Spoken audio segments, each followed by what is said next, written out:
up. Let's try the same procedure. This is the last one.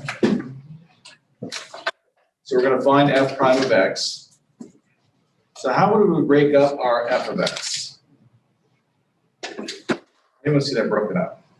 Because we got to have a variable to a constant and a constant to the other variable. How would you break that up?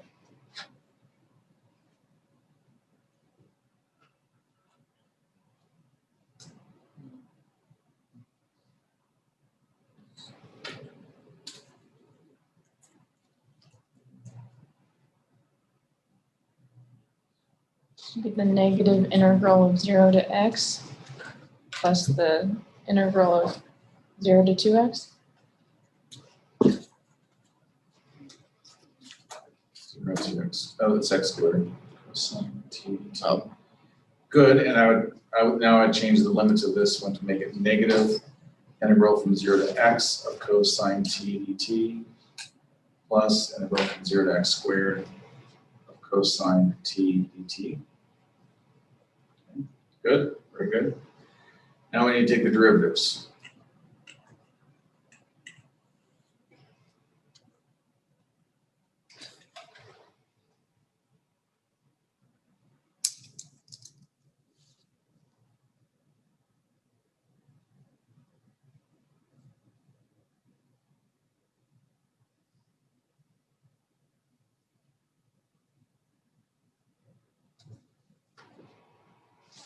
Okay, the first one.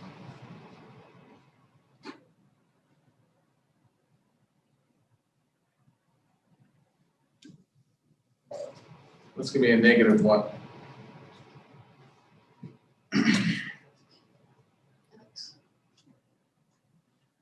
Negative cosine of x? Yeah. I mean, if you want to be technically correct, we can say dx dt, but it's just going to derivative with respect to ddx of x is just 1, so it's technically correct. This part's just 1. Plus, the second part is going to be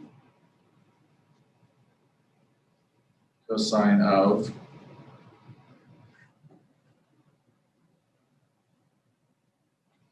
x squared. Yeah, times the derivative with respect to x of x squared. I didn't think we use in this one. We can go back and use it if you want to. So it's negative cosine of x plus, what's our derivative of x squared?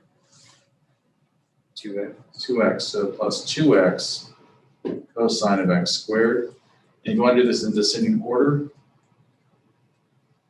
you don't have to do it. This answer is perfectly fine. You can write 2x cosine of x squared minus cosine of x. Which, by the way, you might be able to see that as it sits. It's always the up, well, actually I can't say that because we haven't done part 2 yet. Never mind. Can't give away all the surprises.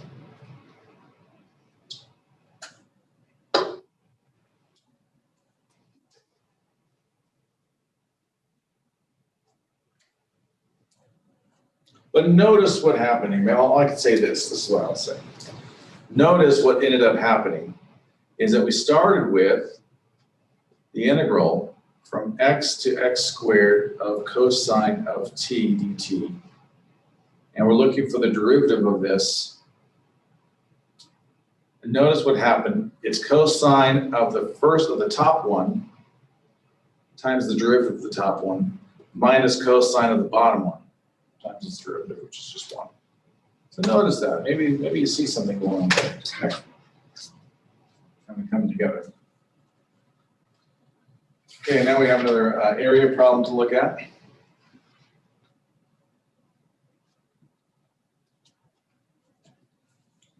And this still uses the fundamental theorem of calculus, kind of. Scroll. So in this one here, we're looking for the area of x where it goes from 1 to x of f of t dt. Here's our function, so there's no actual definition for the function. We have a drawing for the function though. So what I want to point out though, we in the first case want the area from 1 to 3. So what would that area be there? That is a triangle. So what's the area of that triangle?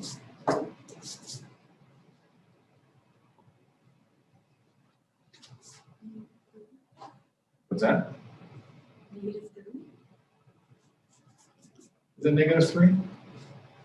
So it goes from 1 to 3, so that's a distance of 2. It goes down by -2. So I'm getting 1/2 of -2 times 2. So I'm getting -2.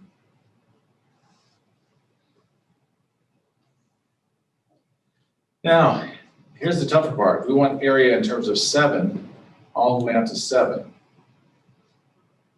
It's not one consistent function throughout. I mean, it's not one consistent way to do that under the curve. So we have to break this into regions. So why don't you right now try to figure out what this would be. So obviously we have this one already, and that's a -2. We have another region to get. Do you identify what another region would be? 3 to 4. 3 to 4, you can get this triangle. Or if you're more adventurous, you can view it as a big trapezoid. But if you don't want to, triangle, and then what's this last shape here? Rectangle. So find the area of the trapezoid, or find the area of the triangle and then the area of the rectangle.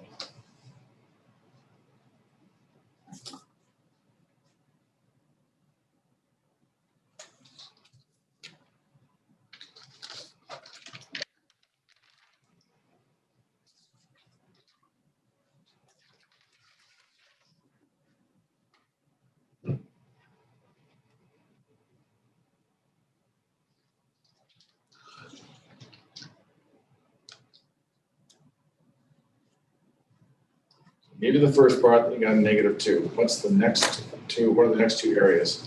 1 plus 6. You said 1? How'd you get 1? For the triangle, it's 1 times 2. Okay, so this is 1. This is an area of 1, you said? Yeah. And the other one? 6. So that's going to be 3 by 2, so 6. So what do we have? 5? Yep. Good.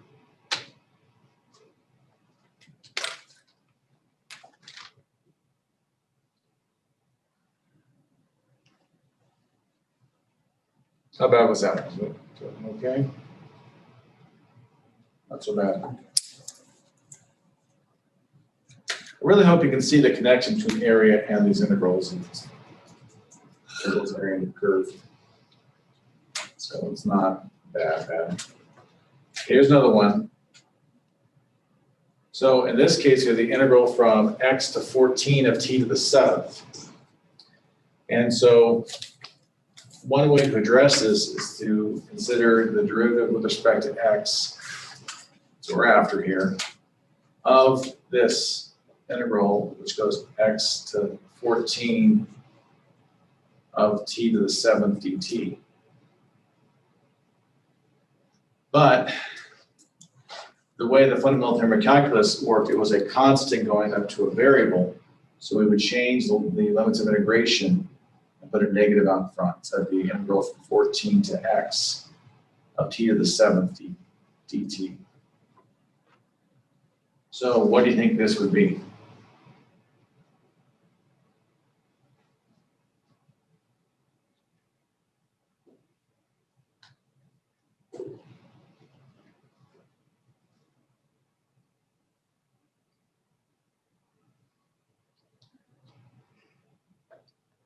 Pretty straightforward, so don't make this harder than you need to.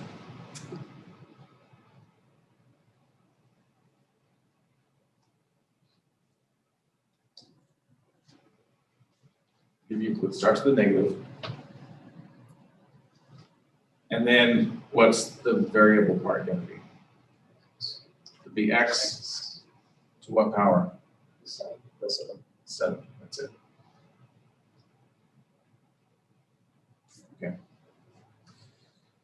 Okay, now, here we are.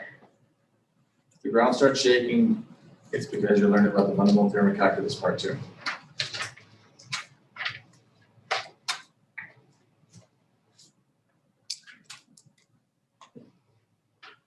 And sadly, you're reaching a point now that you can't share some of these wonderful things with your friends and colleagues that haven't taken calculus. So when we get to it, towards the end of chapter 5, I have the best math joke ever that only a few people who've taken calculus will get. Sadly, it's a great math joke. I have a reminder from the beginning of the semester. This is chapter 5, Joe. Okay. Big explanation of this. So So it's coming. I would never miss this opportunity. Okay, here we go. The fundamental theorem of calculus is this. If f is continuous, you may have already thought this, maybe this is coming. If f is continuous over the interval from a to b, and capital F of x is in the antiderivative of f of x, then the integral from a to b of little f of x dx is equal to capital F of b minus capital F of a. That is, the antiderivative evaluated at b minus the antiderivative evaluated at a. So no more Riemann sums, no more all that, limits, and then goes to infinity, sums I goes from 1 to n, of all that good stuff. Now, here it is. Boom. Takes you minutes instead of hours. In some cases, it may take you seconds. That's big, that's huge. You take the antiderivative, evaluate the limits of integration, and then you're done. You're not as impressed as I am. You can still do Riemann sums if you want. I'll check it by doing the regular. Okay. So let's do some with this. Use part 2 of the Fundamental Theorem of Calculus to evaluate this. So, question. Now here's some notation. And the book's notation might be slightly different than mine if you're reading the book. I have a way I like to do it, and probably because that's how I was trained back in the day. So what is the antiderivative of t cubed? Sorry, t squared.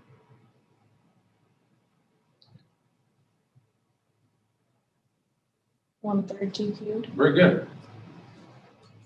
Or t cubed over 3. And what is the antiderivative of 4? 4x. Or t. Yeah.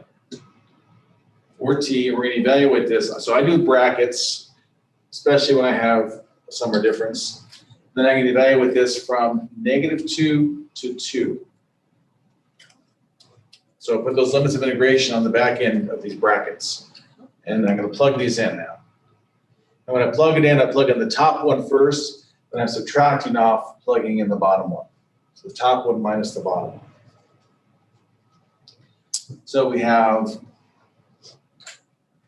2 cubed over 3 minus 4 times 2 and minus, and I'm really generous with my parentheses here. I use them like crazy, like I'm not even paying for them. So it's -2 cubed over 3 minus 4 times -2. So what I'm stressing here is that I put this 2 from the upper part in the here and here. Then I do a minus, and I put the 2 in, the -2 in from the lower part in here.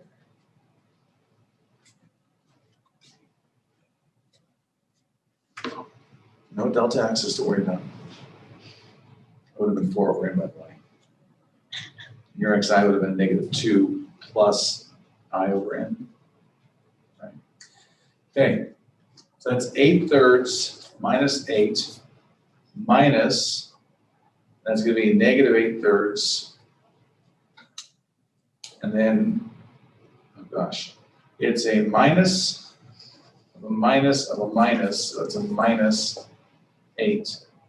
So we end up with 8/3 minus -8/3 is plus 8/3, so I get 16/3 minus 16. And I guess we can take that a step further. 16/3 minus 48/3 equals -32/3. That's it.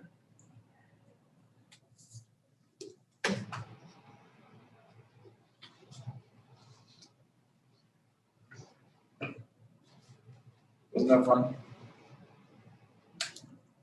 Really? Am I getting this Feel the ground shake. the ground shaking? Okay, good stuff. Let's do some more of those.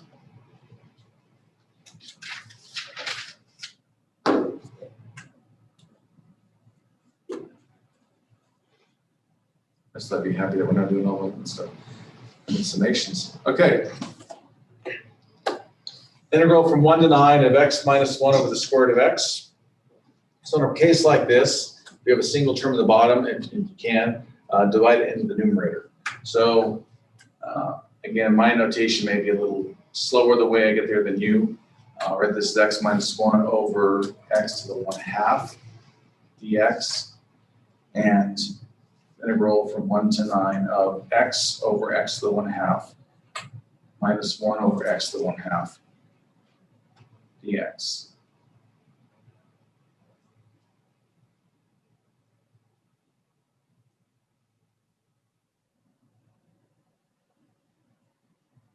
So x over x to the 1/2, that could become x to just the 1/2 minus x to the negative 1/2. And I like to put parentheses around these. I know that the book doesn't always do that, but I like to, just to make sure that, I mean, it would make sense if you thought about some other ways without parentheses, but. Okay, so we know the power rule. What's the power rule for antiderivatives?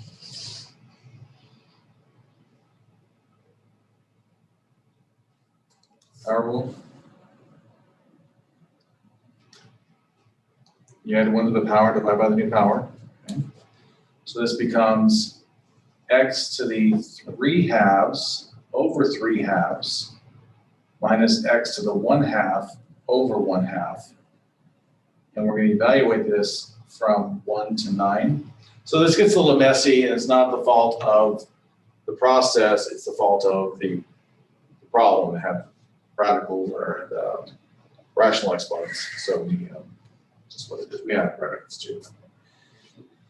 So if we want to clean it up a little bit before we apply those limits, that'd be like saying 2/3 x to the 3/2 minus 2 x to the 1/2. 1 to 9.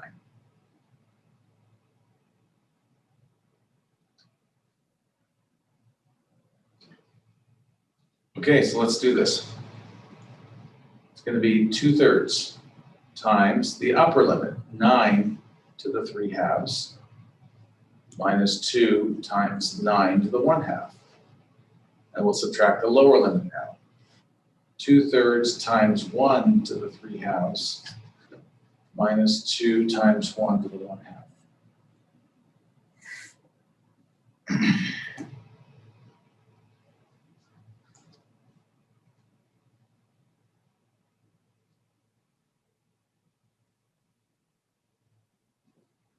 So what is 9 to the 3/2?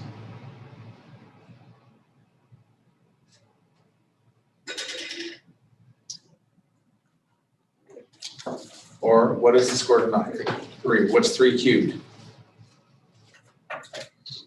27. 27, very good.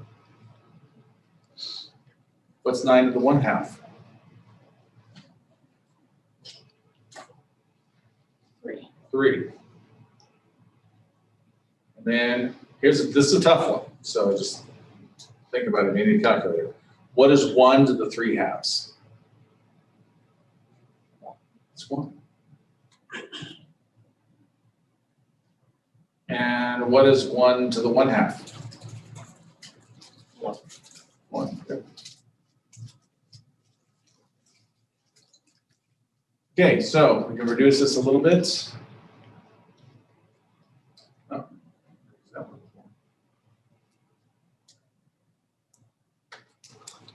So that's going to be what, 1 and the 3, 2 times 3, not 1 and 9.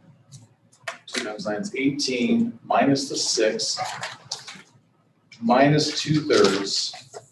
Then I have minus negative makes it plus 2. I can carry that through.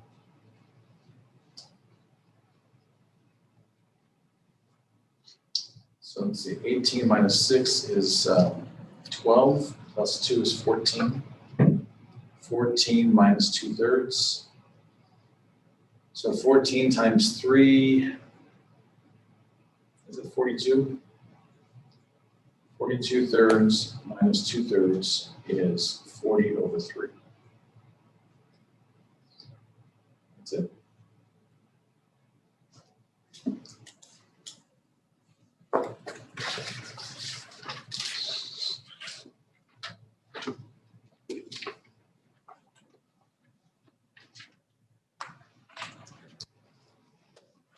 After this chapter, we have one more, right?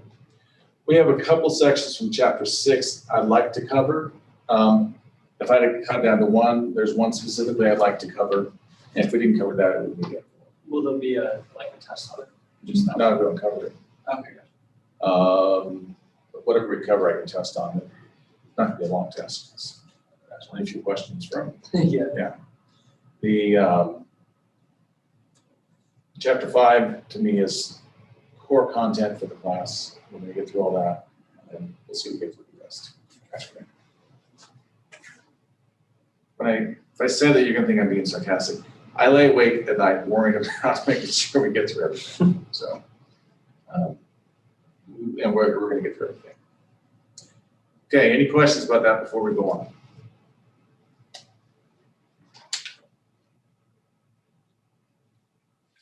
Here's another one. This, by the way, is a section I feel like I want to cover as many examples as possible so you see the process in many different scenarios. I may just cover just 12 instead of 12 and 13 because they're pretty much the same thing. Okay, use the second part of Fundamental Theorem of Calculus to evaluate. So, what is the antiderivative of x to the -4? Maybe I'll let you do this. Go ahead and do this one. Talk to each other. See what you can do with it.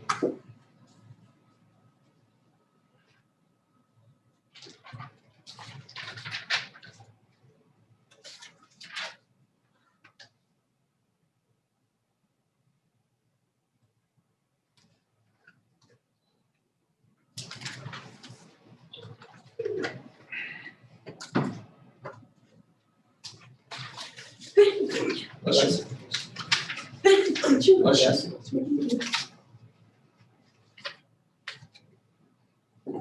Are you allergic to intervals? Or Yeah. just the fundamental theorem of calculus? Brown sugar. That's cool. Yeah, that's the best one. Or it came out with semen too.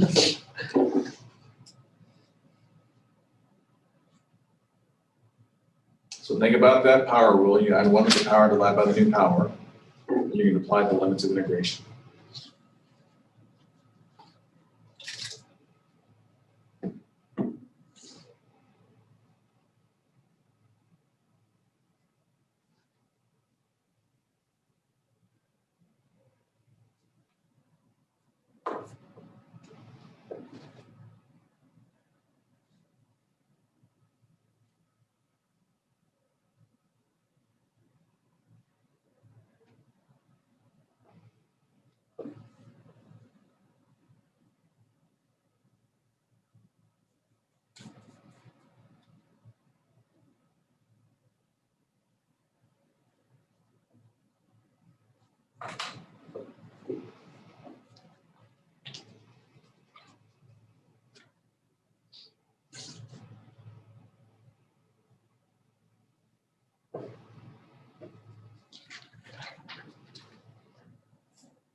Okay, what do we have? Anyone have a final answer yet?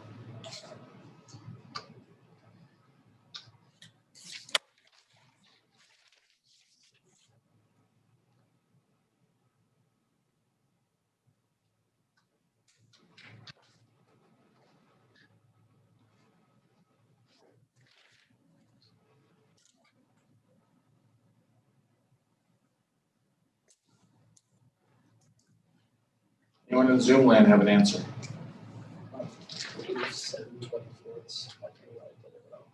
I'm hearing negative 724, so maybe I can turn back the page.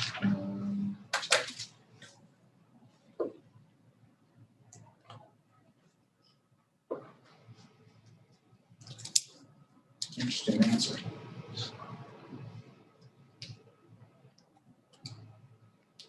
Any other answers?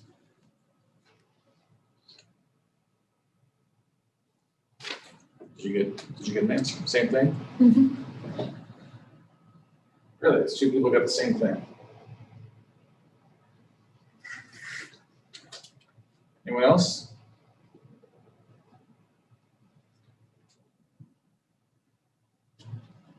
Okay. What did you get for an antiderivative?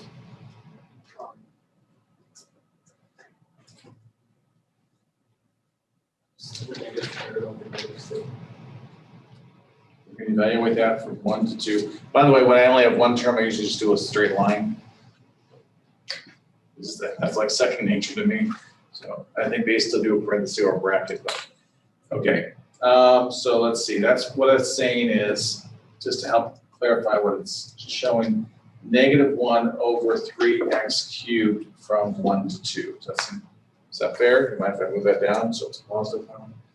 So now, if I apply the limits, I have -1 over 3 times 2 cubed minus a -1 over 3 times 1 cubed. What happens to the double negative? Becomes positive. It's positive, so it's -1 over 3 times 8 plus 1 over 3, right? So it's -1 over 24 plus 1 over 3.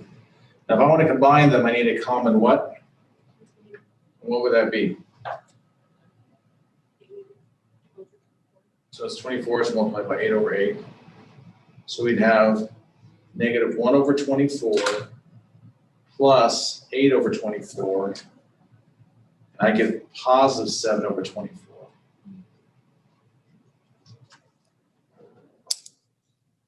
And that's why I say interesting. It's off by a negative. Okay, that wasn't so bad, was it? Ready for 20 of those? I don't know how many is this. Oh, let's go check. Okay. Good? All good? Do a couple more. Here's another one. Integral from 1 to 32 of x to the -11/5. So what would that be? You're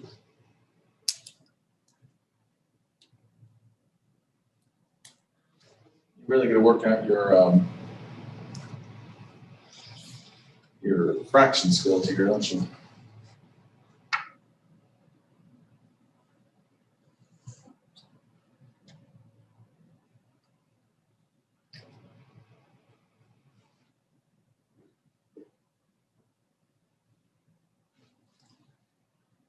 It's going to be x to the -11/5 plus 1 divided by -11/5 plus 1. So it's x to the, no, close. It's -11/5 plus 5/5.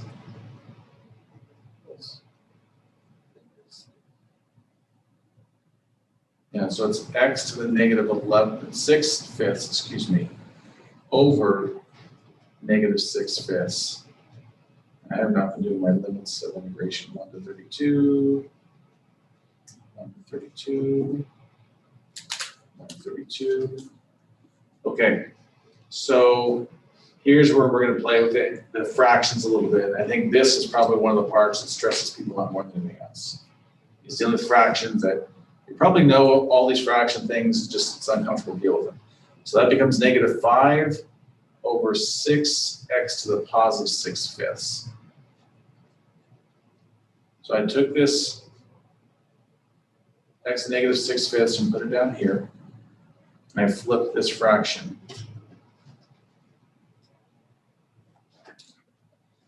So what do I end up having? I have a negative 5 over 6 times 32 to the 6/5 power minus a negative 5 over 6 times 1 to the 6/5 power.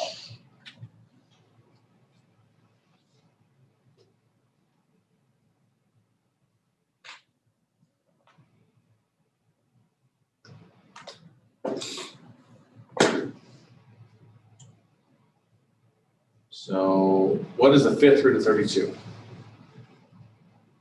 2. 2, good. And 2 to the 6th power is? 64.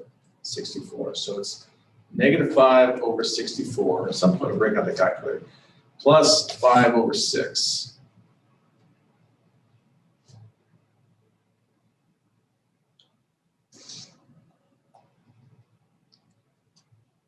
Oh, by the way, it's a 6 times 64. I apologize. So if I want to combine these, what's the common denominator going to be?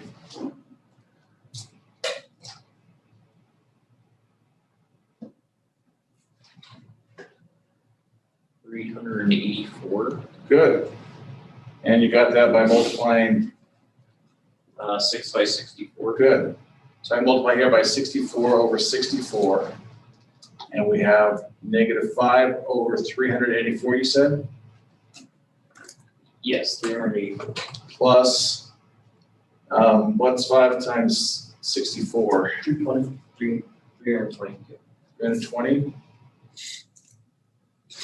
So combining those, we have 315 over 384. I think you didn't multiply the negative 5 by 6 when finding the greatest common denominator. But we didn't need to do the negative 5 because that was just this 6 carried on from above. So this 6 here was there. It was already there. So the 6 is already part of the denominator.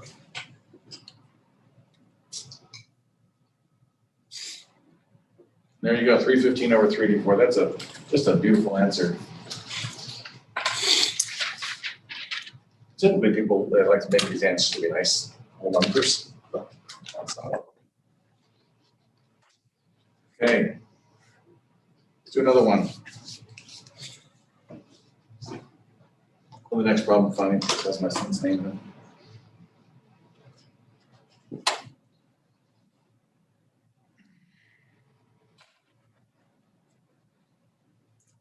It's the typical racing.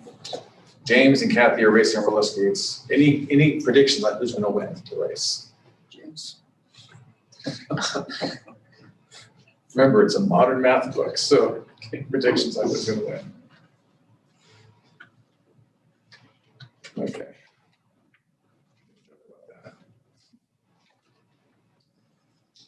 James and Kathy are racing roller skates. They race along a long straight track, and whoever has gone the farthest after 5 seconds wins a prize.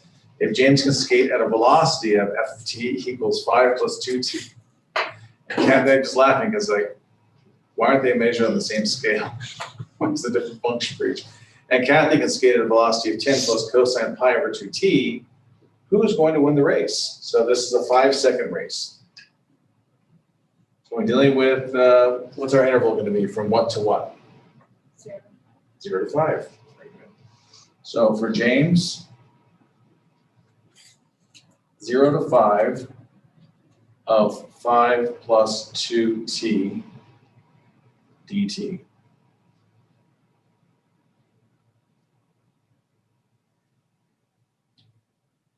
And what is our antiderivative of 5? 5t. It's going to be 5t. And the antiderivative of 2t? 2 squared. T squared, good. And we're going to evaluate that from 0 to 5. So it's going to be 5 times the 5 plus 5 squared minus, and this is the cool part, sometimes it works out like this, you plug in the 0 and the whole part's 0. So I'm going to 5 times 0 plus 0 squared, that's just 0. So you end up with 25 plus 25, which is 50. That's it. That's the first part. Now we have to get Kathy's.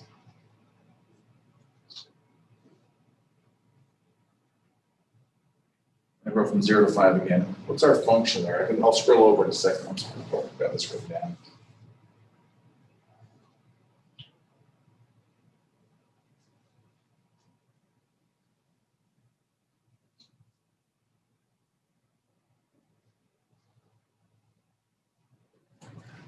So his speed would be like, so he starts out at 5 feet per second, and then increases his speed by 2 feet per second. I mean, is that what we're looking at there? And so the integral gives us the distance, given the velocity function. But hers is 10 plus cosine of pi over 2t dt. Okay. So with hers, does that mean she starts at 10 feet per second? But then she oscillates with a cosine function. She goes up and down, up and down. Is that what they're saying? Okay. So what is the antiderivative of 10? 10t. Plus the antiderivative of cosine is, it's a sine of pi over 2t.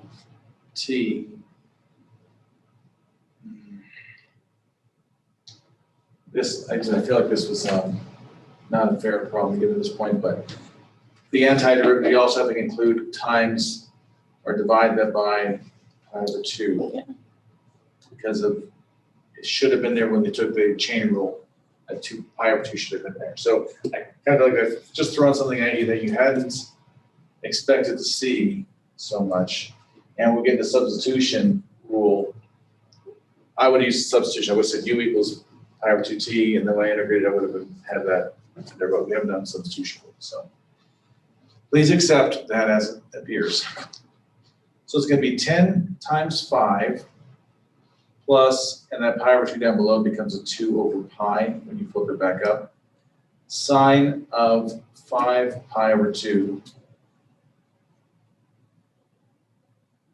minus the quantity 10 times 0 plus sine of pi over 2 times 0. I forgot my 2 over pi. However, what is 10 times 0? 0. What is, this might be a tough one for some people. I'm not criticizing when I say this, it's not like mocking people. What is sine of pi over 2 times 0? 0. It's 0, yeah. So I know that not everyone's comfortable with all their trig knowledge, maybe in a while. So what is sine of 5 pi over 2? That's actually a tougher question, and it might not be something on someone's memory because we did 0 to 2 pi, and that's the next rotation around. So anyone know what sine of 5 pi over 2 is? -1. No? Close though. Oh, positive 1. It's positive 1. It's So rotates all. exactly. So it was here pi over 2, 3 pi over 2, 5 pi over 2, 7 pi over 2. So it's back up here, so it's 1. So it's 5 times 10 is 50 plus 2 over pi times 1. And you end up with, it's approximately 50.6 feet. So it's just slightly further than James went.